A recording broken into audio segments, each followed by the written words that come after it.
আপনি তো ক্ষমতার জোরে এখানে দাঁড়ালেন, আপনি জ্ঞানের জোরে কথা বলেন, আপনি জ্ঞানের জোরে কথা বলেন। আমি ব্যাখ্যা দিচ্ছি, এটা শিক্ষা মানুষকে জিনাখোর বানায়, শিক্ষা মানুষকে নৈতিক আচরণ শিক্ষা দেয়। কেন দেওয়া লাগবে না? আমি কি ব্যাখ্যা দেবো না দেবো সেটা আমার ব্যাপার, আপনার কাছে কেন শিখবো? নো নেবার, আমি আপনার গোলাম নই, আপনার গোলাম নই, অসম্ভব। আমি আপনার গোলাম নই। আপনি কাকে ধমক দিচ্ছেন? আমি আপনার গোলাম নাকি? আমাকে ধমক দিচ্ছেন?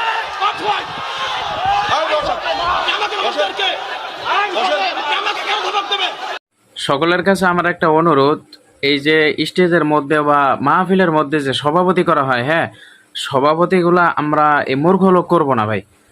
মাহফিলের মধ্যে যে সভাপতি, সেক্রেটারি, প্রধান অতিথি হিসাবে যাদেরকে রাখা হয় আর কি, আমরা আলেমুল আমাদেরকেই রাখবো। কারণ এ মূর্খ লোক কি জানে ভাই? আলেমুল আমাদের এখনো এই বয়স, মানে এই যুগে গিয়ে আমল আছে আলেমুল আমাদেরকে বাধা দেয় ওয়াজ করতে?